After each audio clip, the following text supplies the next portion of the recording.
Good afternoon, students. Now we will see the next point from chapter first. आता आपण आपला regular अभ्यास सुरू केलेला आहे.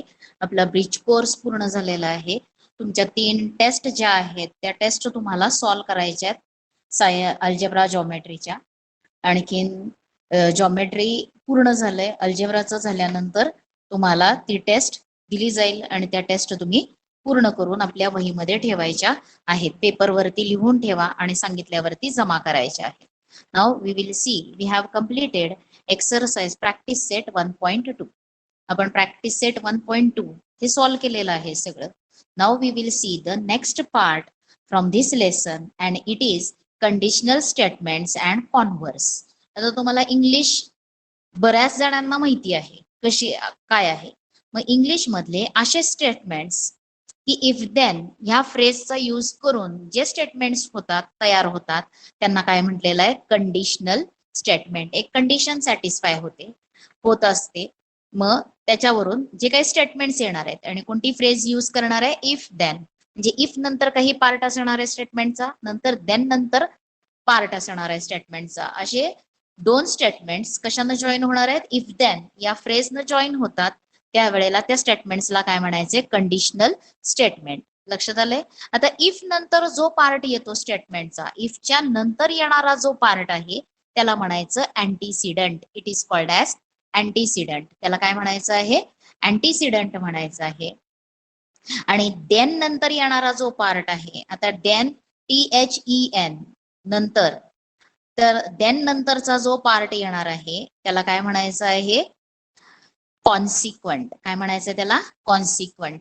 इफ नंतर येणारा पार्ट असतो अँटीसिडंट आणि देन नंतर येणारा पार्ट असतो कॉन्सिक्वंट. आता तुम्हाला एक स्टेटमेंट दिलेलं आहे, मॅथमॅटिकल स्टेटमेंट. मग कोणत्या आहे मॅथमॅटिकल स्टेटमेंट, तर भरपूर मॅथमॅटिकल स्टेटमेंट्स आहेत. इन रेक्टँगल किंवा in rectangle diagonals are congruent किंवा diagonals of rectangle are congruent. Opposite sides of rectangle are congruent. Opposite sides of parallelogram are parallel. हे झाले मॅथमॅटिक्स मधले असलेले तुमचे जॉमेट्रिकल स्टेटमेंट्स. ज्या प्रॉपर्टीज भरपूर आहेत अशा. मग त्याच्यानंतर अजूनही तुम्हाला जर माहिती असतील स्टेटमेंट्स, तर in isosceles triangle 2 sides are congruent. मग a triangle having 2 sides congruent is called as isosceles triangle. आता हे जे स्टेटमेंट्स आहेत त्या स्टेटमेंटला कंडिशनल स्टेटमेंट मध्ये कन्व्हर्ट करायचं. म्हणून इथे एक एक्झाम्पल दिलेलं आहे. कोणतं आहे, the diagonals of rhombus are perpendicular bisectors of each other. काय स्टेटमेंट आहे, the diagonals of rhombus are perpendicular bisectors of each other. मग ह्याचं कंडिशनल स्टेटमेंट आपल्याला तयार करायचंय. मग पहिल्यांदा रोम्बस हा काय आहे, it is one type of quadrilateral. मग आता त्याचं कंडिशनल स्टेटमेंट करताना कसं करायचंय, if the given quadrilateral is rhombus, if the given quadrilateral is rhombus, जर दिलेला क्वाड्रिलॅटरल रोम्बस असेल तर then its diagonals are perpendicular bisectors of each other. कळलंय. हे आहे तुमचं दिलेलं स्टेटमेंट आणि त्या स्टेटमेंटला तुम्हाला कशात कन्व्हर्ट करायचंय, कंडिशनल स्टेटमेंट. मग if the diagonals of rhombus, rhombus हा पार्ट पहिला येतो म्हणून if the given quadrilateral is rhombus then its diagonals are perpendicular bisectors of each other. या फॉर्म मध्ये आपण लिहितो. आता इफ द इफ नंतर काय येत असतं, अँटीसिडंट स्टेटमेंट असतं आणि नंतर काय असणार आहे, देन नंतर कॉन्सिक्वंट असणार आहे. आणि जर आपण या इफ देन स्टेटमेंट मधला अँटीसिडंट आणि कॉन्सिक्वंट यांना रिप्लेस केलं, म्हणजे इफ नंतर अँटीसिडंट जो आहे तो आपण नंतर लिहिला आणि इफ नंतर कॉन्सिक्वंट लिहिला, म्हणजे शेवटचा देन नंतरचा पार्ट जर पहिल्यांदा लिहिला. आता हे झालं एक कंडिशनल स्टेटमेंट. इथे एक एक्झाम्पल तुम्हाला दिले, if the given quadrilateral is a rhombus then its diagonals are perpendicular bisectors of each other. हे दिलंय. मग आता याच्यामध्ये बघा,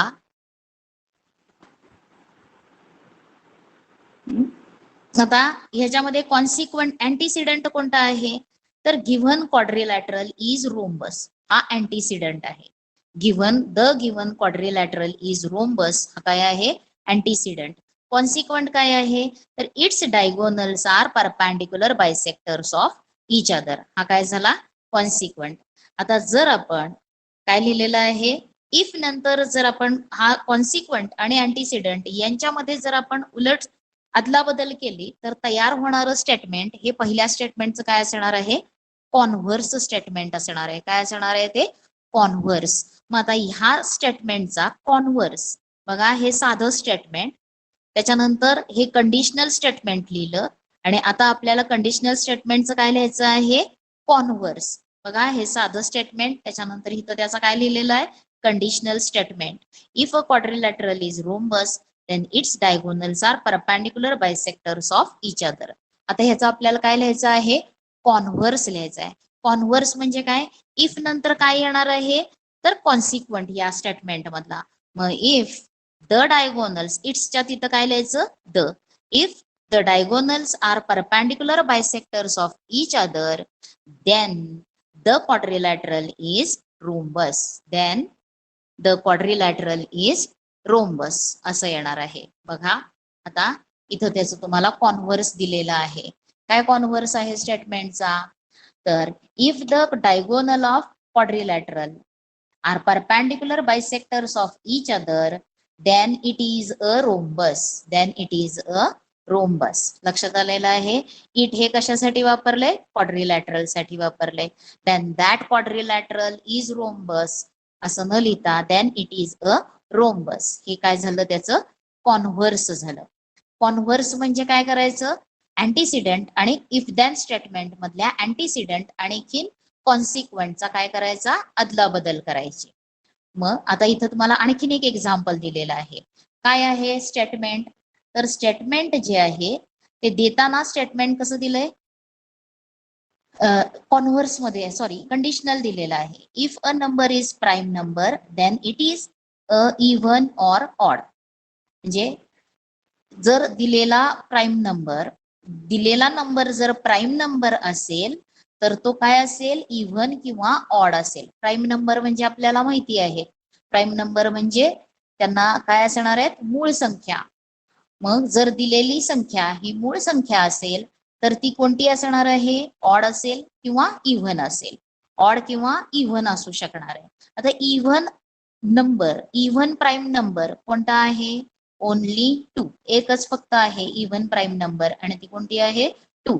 आणि बाकी सगळे प्राईम नंबर्स हे काय आहेत ऑड आहे. ऑड मध्ये ऑड असणार आहेत कारण काय इव्हन नंबरला 2 is divisor of all even numbers. प्रत्येक इव्हन नंबरचा 2 हा डिवायझर आहे म्हणजे इव्हन नंबर प्राईम नंबर असणार नाही. कुठल्या व्यतिरिक्त 2च्या व्यतिरिक्त दुसरी कुठलीही संख्या इव्हन नंबर ही प्राईम असणार नाही. म्हणून इथं तुम्हाला if a number is prime number then it is a even or odd. मग आता त्याचा कॉन्व्हर्स करायचा आहे. इफ नंतर काय आहे अ नंबर इज प्राईम नंबर हे झाला अँटीसिडंट आणि त्याच्यानंतर देन नंतर कोणता पार्ट आहे तर it is a even or odd. आता इट साठी आपल्याला आता काय लिहायचं आहे इफ नंतर हे लिहिणार आहोत. म्हणून if a number is even or odd then it is a prime number. असं हा त्याचा काय येणार आहे कॉन्व्हर्स येणार आहे. आता प्रत्येक कॉन्व्हर्सचा आता दिलेल्या कंडिशनल स्टेटमेंटचा ज्यावेळेस आपण कॉन्व्हर्स करू तो प्रत्येक वेळेला ते कॉन्व्हर्स स्टेटमेंट ट्रू येईल असं नाही.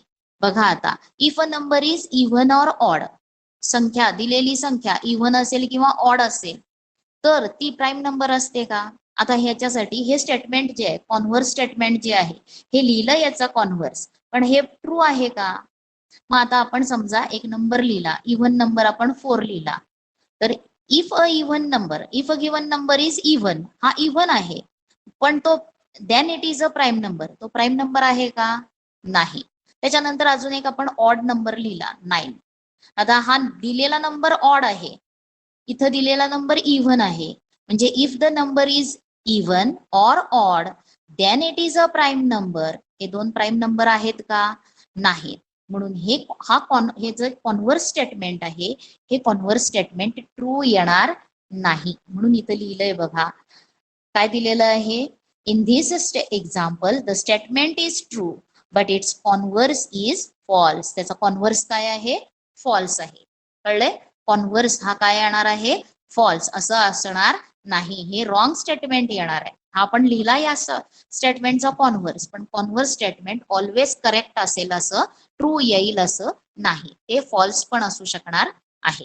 हे झालं स्टेटमेंटसाठी conditional statements. Conditional statement, converse, antecedent आणि कॉन्सिक्वंट. आपल्याला एक स्टेटमेंट दिलं जातं आणि त्याच्यानंतर त्याचं कंडिशनल स्टेटमेंट लिहा म्हणून सांगितलं जातं.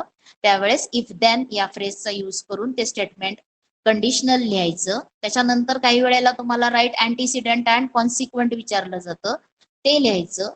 आणि नंतर तुम्हाला राईट द कॉन्व्हर्स असं पण विचारलं जातं, मग कॉन्व्हर्स लिहायचा. मग काही वेळेला इथं आता कसं दिलेलं आहे, तर एक स्टेटमेंट इथं तुम्हाला दिलं होतं. कोणतं दिलं होतं? तर diagonals of rhombus are perpendicular bisectors of each other. आता हे देताना स्टेटमेंट कंडिशनल आहे का? नाही. आणि तुम्हाला डायरेक्ट ह्याचा कॉन्व्हर्स लिहा म्हणून सांगितलं, तर पहिल्यांदा ते स्टेटमेंट कशामध्ये लिहायचं? त्याच्या कंडिशनल स्टेटमेंट मध्ये लिहायचं. हे स्टेटमेंट पहिल्यांदा इफ देन मध्ये लिहायचं आणि नंतर त्याचा कॉन्व्हर्स लिहायचा. कळलंय? हे दिलेलं स्टेटमेंट, नंतर त्याचा कंडिशनल स्टेटमेंट आणि नंतर काय असणार आहे? त्याचा कॉन्व्हर्स असणार आहे. लक्षात आलेलं आहे हे कसं करायचंय? आता याच्या नंतरचा पार्ट आपण बघूयात आणि तो पार्ट काय आहे? तर याच्यामध्ये तुम्हाला आपण काही जॉमेट्रीमध्ये प्रूफ्स बघतो, थिअरम्स आहेत, काही असे स्टेटमेंट्स आहेत की ते आपण तसेच लॉजिकली एक्सेप्ट केलेले आहेत, ते आपण प्रूव्ह करत बसलेलो नाही. मग असे जे काही स्टेटमेंट्स आहेत जे आपण एक्सेप्ट करतो तसेच, काय करणार आहे? गणित सॉल्व्ह करत असताना काही जॉमेट्रिकल स्टेटमेंट्स आहेत ते एक्सेप्ट करतो आपण, त्यांना काय म्हटलेलं आहे? पॉस्ट्युलेट्स म्हटलेलं आहे. काय म्हटलेलं आहे त्यांना? पॉस्ट्युलेट्स. आणि जे काही लॉजिकल स्टेटमेंट्स आपल्याला प्रूव्ह करायला येतात, लॉजिकली प्रूव्ह करता येतात, त्यांना त्या प्रॉपर्टीजचे जे काही स्टेटमेंट आहेत त्यांना काय म्हणायचंय? थिअरम्स. त्यांना काय म्हणायचं आहे? थिअरम्स. आता जॉमेट्रीमध्ये तुम्ही प्रॉपर्टीज ऑफ अँगल्स बघितलेत, supplementary angles, complementary angles, angles in linear pair काय प्रॉपर्टी असते, इंटिरियर अँगल्स असेल तर काय प्रॉपर्टी असते, त्याच्यानंतर दोन पॅरलल लाईन्स आणि ट्रान्सव्हर्सल न केलेले अँगल्स आहेत, pairs of corresponding angles. Parallel lines असतील तर काय असणार आहे? Pairs of corresponding angles congruent असणार आहेत. Pairs of alternate angles congruent असणार आहेत. त्याच्यानंतर pairs of interior angles supplementary असणार आहेत. त्याच्यानंतर एक्सटिरियर इंटिरियर अल्टरनेट अँगल्स कॉन्ग्रुएंट असणार आहेत. ह्या सगळ्या प्रॉपर्टीज तुम्ही अँगल्स शिकलेल्या आहात. ट्रायंगल घेतले तर ट्रायंगलचे टाइप्स आहेत, अँगल्स वरून टाइप्स आहेत, साइड्स वरून टाइप्स आहेत. मग ट्रायंगल्स मध्ये अजूनही कोणत्या कोणत्या प्रॉपर्टीज आहेत? ट्रायंगल्सला सिव्हियन्स आहेत. सिव्हियन्स म्हणजेच काय? तर त्याचे व्हर्टेक्स आणि अपोजिट साइडवरचा पॉइंट जॉईन करणारी लाईन, त्याला म्हटलंय सिव्हियन्स. मग अल्टिट्यूड आहे, त्याचबरोबर मेडियन आहे. त्याच्यानंतर अजूनही ट्रायंगलसाठी तुम्ही काय बघितलं? ट्रायंगलला मेडियन्स असणार आहे, त्याचबरोबर ट्रायंगलला अँगल बायसेक्टर्स असणार आहेत, परपॅन्डिक्युलर बायसेक्टर्स ऑफ साइड्स असणार आहेत. ह्या प्रॉपर्टी तुम्ही स्टडी केलेल्या आहेत. 8th मध्ये तुम्ही परपॅन्डिक्युलर बायसेक्टर ड्रॉ केलेलं असेल दिलेल्या ट्रायंगलला. त्याच्यानंतर मेडियन्स ड्रॉ केले असतील. ट्रायंगलला 3 मेडियन्स असतात आणि 3 मेडियन्स हे कसे असतात? कॉन्करंट असतात. मेडियन्स ज्या पॉइंट मध्ये इंटरसेक्ट होतात त्याला सेंट्रॉइड म्हटलं जातं आणि centroid divides median in the ratio 2:1. हे सगळे तुम्ही स्टडी केलेल्या अशा ज्या काही अनेक प्रॉपर्टीज आतापर्यंत तुम्ही स्टडी केल्या. क्वाड्रिलॅटरल म्हटल्यावरती different types of quadrilateral you have studied. Square असेल, all sides are equal, each angle is 90 degree, diagonals are perpendicular bisectors of each other, हे स्क्वेअर साठी स्टडी केलंय. रेक्टँगल असेल तर काय असणार आहे? Diagonals are congruent, opposite sides are congruent आणि डायगोनल्स परपॅन्डिक्युलर बायसेक्टर्स असणार नाहीत. परपॅन्डिक्युलर बायसेक्टर असणार नाहीत, ते नुसते बायसेक्टर्स असणार आहेत. मग अशा ज्या काही डिफरंट प्रॉपर्टीज आहेत त्या प्रॉपर्टीज तुम्ही स्टडी केलेल्या आहेत. आणि आता त्याच्यानंतर आता हे जे काही जॉमेट्रिकल स्टेटमेंट्स आहेत ते जॉमेट्रिकल स्टेटमेंट्स आपण एक्सेप्ट केले. एक्सेप्ट म्हणजे आहे असे आपण गृहीत धरले, त्यांना घेतलं आपण, ते त्याला प्रूव्ह करत बसलेलो नाही. असे जे काही geometrical statements which we have accepted by all आणि त्यांना म्हटलेलं आहे पॉस्ट्युलेट. द पॉस्ट्युलेट्स हे कोणी सांगितलेले आहेत? युक्लिड्स या सायंटिस्टनं, ज्या मॅथमॅटिशियननं ते पुट फोर्थ केलेले आहेत.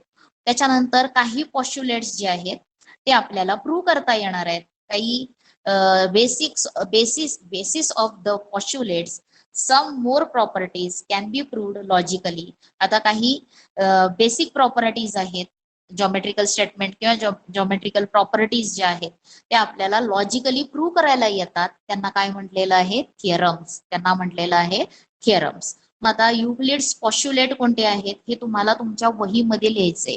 पहिल्यांदा तुम्ही कंडिशनल स्टेटमेंटसाठी लिहिणार, त्याच्यानंतर तुम्ही कंडिशनल स्टेटमेंट मधल्या कॉन्व्हर्स, अँटीसिडंट म्हणजे काय, कॉन्सिक्वंट म्हणजे काय हे लिहिणार. एक एक्झाम्पल द्यायचं आणि त्या एक्झाम्पल वरून त्याचा अँटीसिडंट आणि कॉन्सिक्वंट लिहायचा.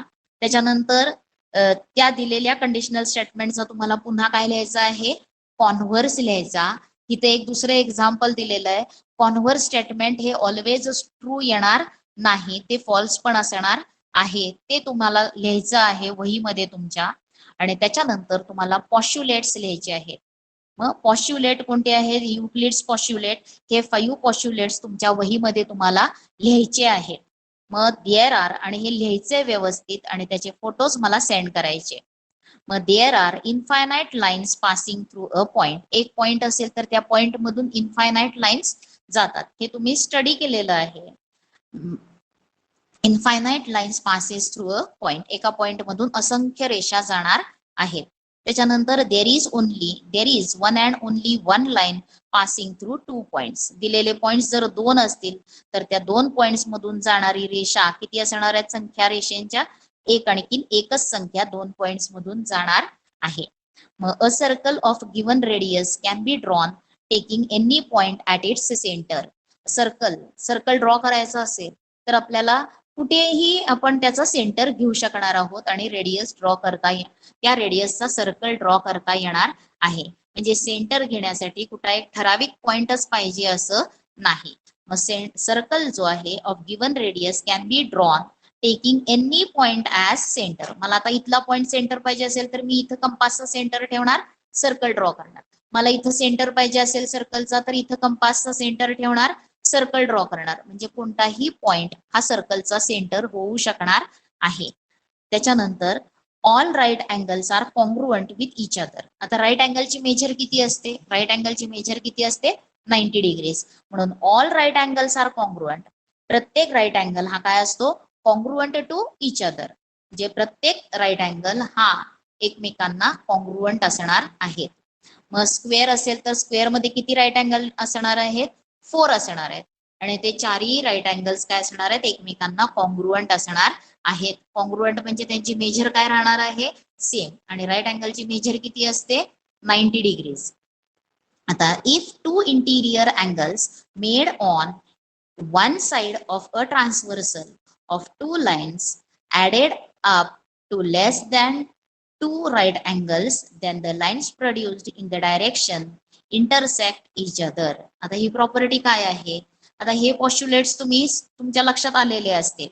पहिला पॉस्ट्युलेट काय आहे? तर पहिल्यामध्ये तुम्हाला काय दिलेलं आहे? पहिल्यामध्ये माहितीये तुम्हाला, हे तुम्ही बघितलेलं शिकलेला आहात. एक पॉइंट जर असेल तर त्याच्यामधून किती लाईन्स जाणार आहेत? तर many lines, infinite number of lines passes. मग आता ह्याच्यातलं आपण 5वं बघूयात. त्या 5व्यामध्ये काय दिलेलं आहे? If 2 interior angles formed on one side of a transversal of 2 lines. आता 2 लाईन्स आहेत आणि त्या 2 लाईन्स, समजा ही एक लाईन, दिस इज 1 लाईन आणि ही एक लाईन, आणि या लाईनला काय ड्रॉ केलेले आहे? या लाईनला इंटरसेक्ट होणारी एक ट्रान्सव्हर्सल आहे. लक्षात आलंय? ही ट्रान्सव्हर्सल. आता ही ट्रान्सव्हर्सल मुळे इथं बघा हा अँगल 1, 2, 3 आणि 4 हे कसले अँगल्स म्हणता येणार आहेत त्यांना? 1 आणखीन 4 हे कोणत्या टाईपचे अँगल्स आहेत? Interior angles to the left hand side of transversal. ही ट्रान्सव्हर्सल आहे. Line P is transversal of line L and M. कळलंय? लाईन पी ला काय म्हणता येणार आहे? लाईन एल आणि एम ची ट्रान्सव्हर्सल. आता अँगल 1 आणि 4 हे कुठे आहेत? तर ट्रान्सव्हर्सलच्या लेफ्ट हँड साइडला आहेत आणि अँगल 2 आणि 3 हे कुठे आहेत, they are on the right hand side of transversal. आता जर तुम्ही इमॅजिन केलं, त्यांना ऑब्झर्व केलं, सॉरी नॉट इमॅजिन, ऑब्झर्व केलं, तर आपल्याला या दोघांची ऍडिशन करायची, इंटिरियर अँगल्सची ऍडिशन. आता तुम्ही जर यांना बघितलं, ऑब्झर्व केलं, तर इथं अँगल 4 आणि अँगल 1 यांची जर ऍडिशन आपण केली तर ती 180 डिग्रीज पेक्षा मोठी येईल का? ती येणार नाही, कारण तुम्हाला 4 हा काय दिसतो, लेस दॅन 90 डिग्री, आणि हा 3 अँगल काय आहे, ग्रेटर दॅन 90 डिग्री. म्हणजे 4 हा अॅक्यूट अँगल आहे आणि 3 हा कसला अँगल आहे, त्यालाच लिनियर पेअर मधला आहे, पण कसला आहे तो, ऑप्ट्यूज अँगल आहे. आता 1 आणि 2 मध्ये पण बघा, चुकून 1 हा काय असणार आहे, 1-2 जर ऑब्झर्व केलं तर हा 90 पेक्षा थोडा कमी आहे आणि हा 90 पेक्षा थोडा जास्त दिसतो तुम्हाला. म्हणजेच 1 हा अॅक्यूट अँगल आहे आणि 2 हा ऑप्ट्यूज अँगल आहे. दोन अॅक्यूट अँगल्सची ऍडिशन ही greater than 2 right angle triangle right angles येणार आहे का? दोन अॅक्यूट अँगल्सची ऍडिशन ही ग्रेटर दॅन 2 राईट अँगल्स येणार आहे का? तर येणार नाही. What is addition of 2 right angles? Addition of 2 right angles is 180 degrees. म्हणून जर आपण अँगल 1 आणि अँगल 4 यांची जर ऍडिशन केली तर it is less than 2 right angles. It is less than 2 right angles. कळलंय? पण आपण 3 आणि 4 ची जर ऍडिशन केली, अँगल 2 प्लस अँगल 3 ही काय येणार आहे, ग्रेटर दॅन 2 राईट अँगल्स. बघा, कारण का थ्री हा काय आहे, ऑप्ट्यूज आहे, 90 पेक्षा मोठा आहे, 2 सुद्धा 90 पेक्षा मोठा आहे, आणि असे दोन अँगल्स की जे दोन्ही 90 पेक्षा मोठे आहेत त्यांची ऍडिशन 180 पेक्षा काय असणार आहे, जास्त असणार आहे. म्हणून जर या दोन लाईन्स आपण कुठल्या बाजूला एक्सटेंड करायचे आहेत, तर हे इंटिरियर अँगल्स ऍड केल्यानंतर जिथे त्यांची ऍडिशन 2 राईट अँगल पेक्षा लहान येते त्या साईडला जर त्या लाईन्स एक्सटेंड केल्या तर त्या लाईन्स काय होणार आहेत, कुठेतरी इकडे इंटरसेक्ट होणार आहेत. पण तुम्ही जिथे ऍडिशन हे इंटिरियर अँगल्स ते ऍड केले आणि त्यांची ऍडिशन 2 राईट अँगल पेक्षा मोठी येते, त्या बाजूला जर तुम्ही एक्सटेंड करत गेला तर त्या लाईन्स इंटरसेक्ट होणार नाहीत. म्हणून दोन लाईन्स इंटरसेक्ट कुठे होणार आहेत, जर दोन लाईनला एका ट्रान्सव्हर्सलने इंटरसेक्ट केलेलं असेल, आणखी त्या लाईन्स कुठे इंटरसेक्ट होणार आहेत, कोणत्या बाजूला इंटरसेक्ट होणार आहेत, त्याच्यासाठी इंटिरियर अँगल्सची ऍडिशन केली आहे. मग राईट साइडचे ट्रान्सव्हर्सलच्या राईट हँड साइडला असलेल्या दोन अँगल्सची इंटिरियर अँगल्सची ऍडिशन जर ती 2 राईट अँगल पेक्षा कमी येत असेल तर त्या बाजूला लाईन्स एक्सटेंड केल्या तर त्या कुठेतरी इंटरसेक्ट होणार आहेत. आणि तोच आहे फिफ्थ पॉस्ट्युलेट आहे. If 2 interior angles formed on one side of a transversal of 2 lines add केली, त्यांची ऍडिशन केली, आणि 2 less than 2 राईट अँगल्स जर आली त्यांची addition, then the lines produced in that direction. Produce म्हणजे वाढवणे, प्रोड्यूस म्हणजे एक्सटेंड करणे किंवा वाढवणे. जर त्या डायरेक्शन मध्ये एक्सटेंड केले तर तिथं काय होणार आहे, ते इंटरसेक्ट होणार आहेत. कळले? त्याच्यानंतर आपल्याला थिअरम्स जे आहेत त्या बघायचे. आता थिअरम हे लॉजिकली आपल्याला प्रूव्ह करता येत असतं. आता जी प्रॉपर्टी ट्रू आहे ती आपल्याला लॉजिकली प्रूव्ह करता येते, तिला म्हणायचंय थिअरम. मग थिअरम प्रूव्ह करण्यासाठी जे काही आपण लॉजिकल स्टेटमेंट्स यूज करतो, logical argument made to prove each theorem, it is called as proof. Logical arguments आपण स्टेटमेंट लिहितो काय काय, त्याला काय म्हटलेलं आहे, प्रूफ म्हटलेलं आहे. आणि आता हे जे प्रूफ आहे ते दोन प्रकारे आपल्याला प्रूव्ह करता येतं. आता जो थिअरम आहे त्या थिअरमचं स्टेटमेंट लिहित असताना ते कंडिशनल स्टेटमेंट असणार आहे. Conditional statement is true, it's antecedent is called given part, आणि कॉन्सिक्वेंटला काय म्हणायचं आहे, टू प्रूव्ह. आता थिअरमचं स्टेटमेंट दिलं जातं फक्त तुम्हाला. आता जॉमेट्री तुम्हाला ह्या वर्षी पहिल्यांदा आलेलं आहे, तुम्ही यावर्षी पहिल्यांदा स्टडी करताय जॉमेट्री, त्याच्यामध्ये काही थिअरम्स असतात, ते थिअरम्स तुम्हाला प्रूव्ह करायचे असतात. लॉजिकली त्याचं स्टेटमेंट प्रूव्ह करायचे असतात थिअरम्स. मग ते प्रूव्ह करण्यासाठी तुम्हाला जे काही स्टेटमेंट दिलेलं आहे त्यामधला जो अँटीसिडंट असतो तो अँटीसिडंट म्हणजे गिव्हन पार्ट आणि कॉन्सिक्वंट म्हणजे काय असतो तर प्रूव्ह करायचा पार्ट. आता आपल्याला इथं आपण बघूयात काय दिलंय तुम्हाला इथं statement. If the diagonals of quadrilateral are perpendicular bisectors of each other, म्हणजे हा तुमचा काय झाला गिव्हन. मग quadrilateral in quadrilateral P Q R काही क्वाड्रिलॅटरल दिलेलं आहे. Diagonals are perpendicular bisectors of each other. आणि टू प्रूव्ह मध्ये काय येणार आहे prove that the quadrilateral is rhombus. तो क्वाड्रिलॅटरल रोम्बस आहे हे प्रूव्ह करा. म्हणजे जे काही इफ देन स्टेटमेंट थेरमचं असणार आहे कंडिशनल स्टेटमेंट त्यामध्ये त्या कंडिशनल स्टेटमेंटमध्ये जो अँटीसिडेंट असतो तो म्हणजे गिव्हन आणि जो कॉन्सिक्वंट असतो तो म्हणजे काय असणार आहे टू प्रूव्ह करायचा पार्ट असणार आहे. मग आता हे प्रूफ आपल्याला दोन मेथड्स न देता येतं, डायरेक्ट मेथड आणि इनडायरेक्ट मेथड. काय काय स्टेटमेंटला आपल्याला इनडायरेक्ट मेथड यूज करायला लागते आणि मग ते स्टेटमेंट प्रूव्ह होतं आणि काय काय वेळेला आपण डायरेक्ट मेथडनं सुद्धा ते स्टेटमेंट प्रूव्ह करत असतो. त्याच्यासाठी आपल्याला एक थेरम पण बघायचा आहे आणि तो थेरम आपल्याला आता जो इम्पॉर्टंट या लेसन मधला तुमचा आणि तो तुम्हाला परीक्षेमध्ये 3 मार्कासाठी विचारला जातो. आणि काय थेरम आहे तो तर ते एक एक्झाम्पल इथं तुम्हाला दिलेलं आहे. काय थेरम आहे तो तर the opposite angles formed by two intersecting lines are equal measures are of equal measures. मग थेरम काय आहे आता हे स्टेटमेंट दिलंय दोन लाईन्स आहेत, दोन लाईन्स इंटरसेक्ट होत असतील तर अपोजिट अँगल्स त्या पॉइंट पाशी जे तयार झालेले ऑपोजिट अँगल्स आहेत ते काय असणार आहेत कॉन्ग्रुएंट असणार आहेत. मग आता बघा the opposite angles formed by two intersecting lines are of equal measure. आता याच्यातलं गिव्हन काय आहे दोन लाईन्स इंटरसेक्ट होतात आणखीन तयार झालेले पॉइंट ऑफ इंटरसेक्शन पाशी तयार झालेले अपोजिट अँगल्सचे पेअर्स हे कॉन्ग्रुएंट असतात किंवा इक्वल असतात हे टू प्रूव्ह. कळलंय.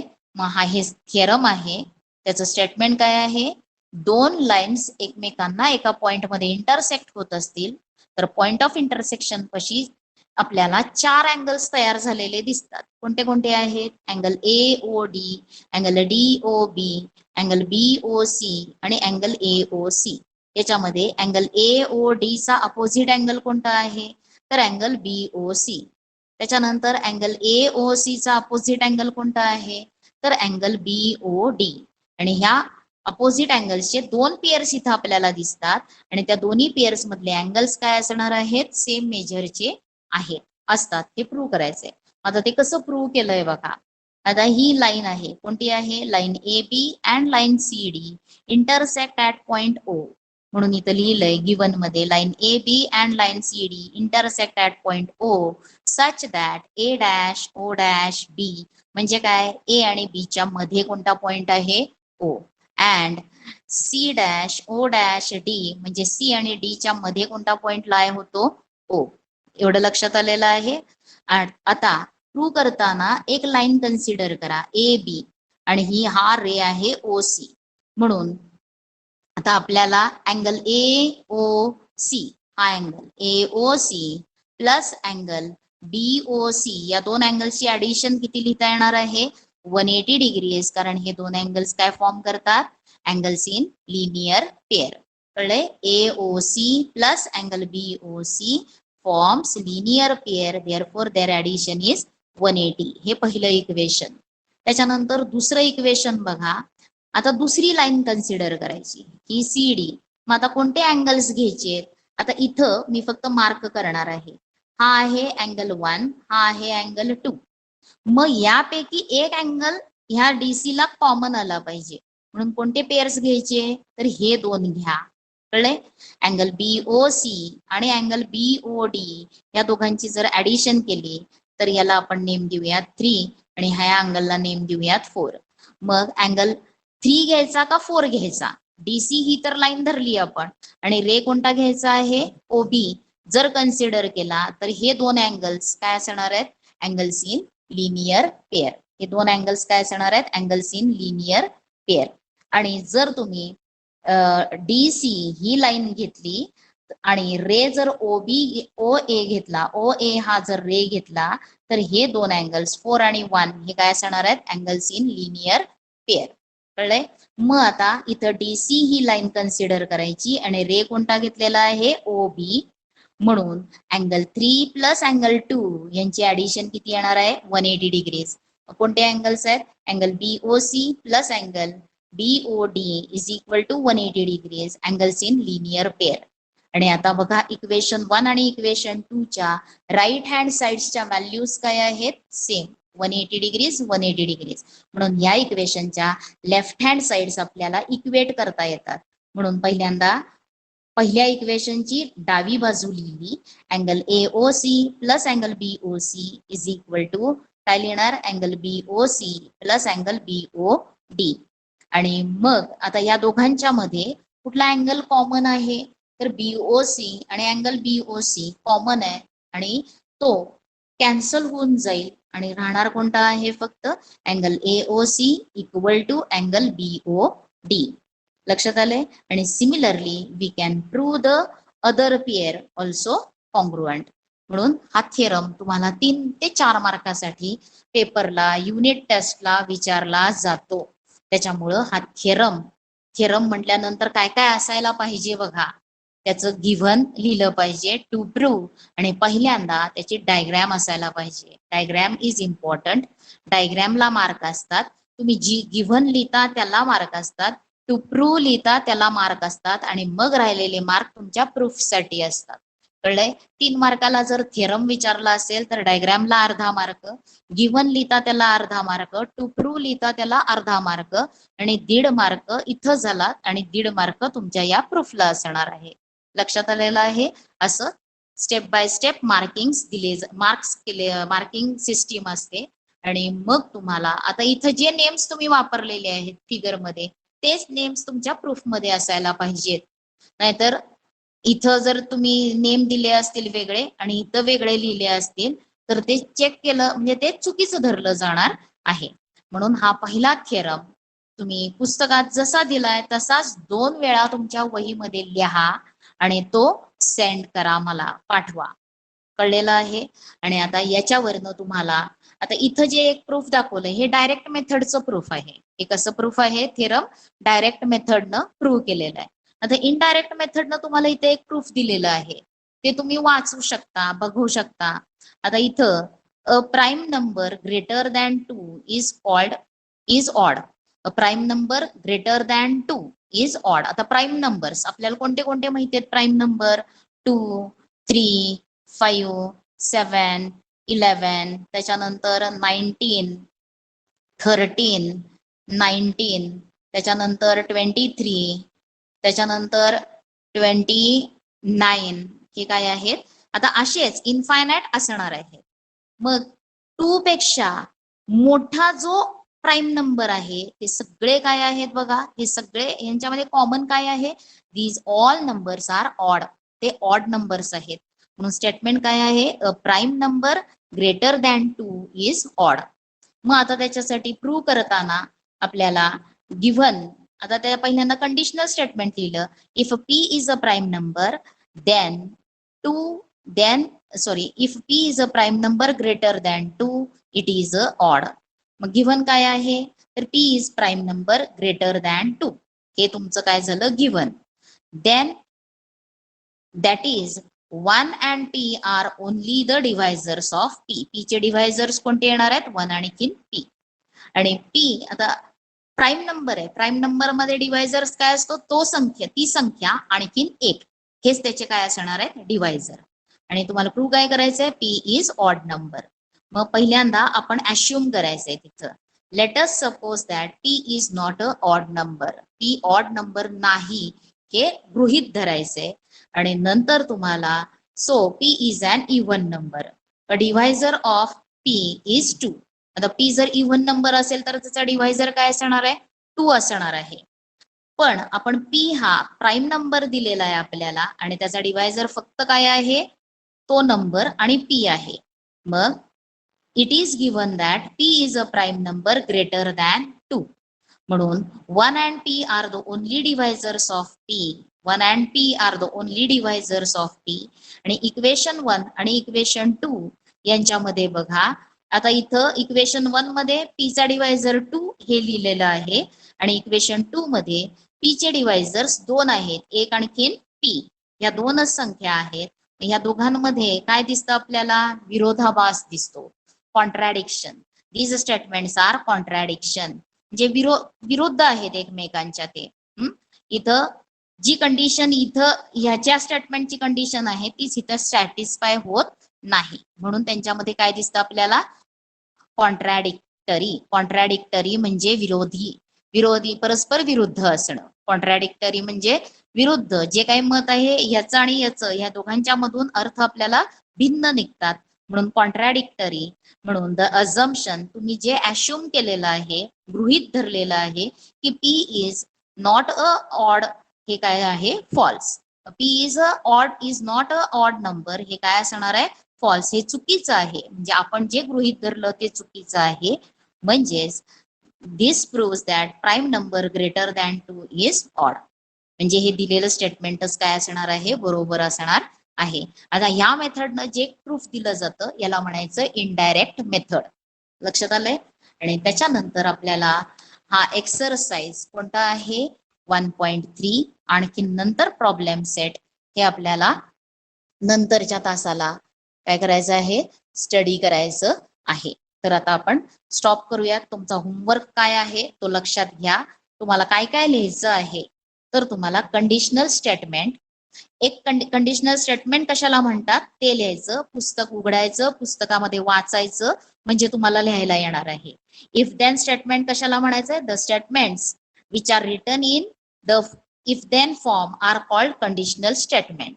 त्याच्यानंतर इफ नंतरचा the part of statement following if is called as antecedent. कुणाची डेफिनेशन आहे?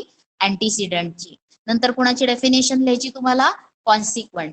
कॉन्सिक्वंटची डेफिनेशन काय आहे? The part of statement following then नंतर येणारा, म्हणून फॉलोइंग वर्ड वापरलाय, त्याला म्हटलेलं आहे कॉन्सिक्वंट. ते झाल्यानंतर एक एक्झाम्पल, हे स्टेटमेंट लिहायचं. या स्टेटमेंटचं कंडिशनल स्टेटमेंट इथं लिहिलेलं आहे.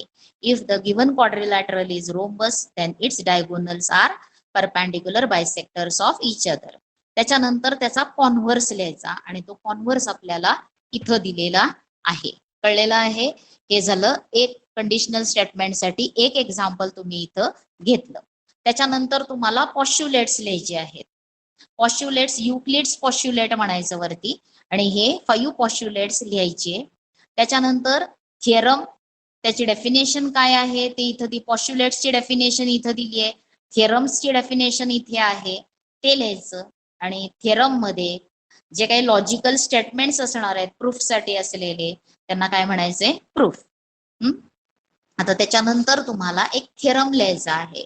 हा पहिला थिअरम आहे तुमच्या ह्याच्यातला, जो तुम्ही परीक्षेमध्ये तुम्हाला विचारला जाणारा, कंपल्सरी हा थिअरम विचारला जातोच युनिट टेस्ट मध्ये. अजूनही थिअरम्स तुमचे पुढे जाल तसे तुम्हाला भरपूर थिअरम्स आहेत, पण हा पहिला थिअरम आहे तुमचा. कोणता आहे? तर opposite angles formed by 2 intersecting lines are of equal measures. आणि हे प्रूव्ह करत असताना आपण कोणती प्रॉपर्टी यूज केली? तर अँगल्स इन लिनियर पेअर्सची प्रॉपर्टी यूज केली. अँगल्स इन लिनियर पेअर्सची प्रॉपर्टीज म्हणजे तुम्ही ही लाईन घेतली ए बी आणि ओसी हा रे घेतला, तर इथं हे दोन अँगल्स काय असणार आहेत? अँगल्स इन लिनियर पेअर, म्हणून त्यांची ऍडिशन 180, इक्वेशन 1. त्याच्यानंतर डीसी ही लाईन आणि ओबी हा रे कन्सिडर केला, आणि अँगल 2 प्लस अँगल 3 यांची ऍडिशन परत किती येणार आहे?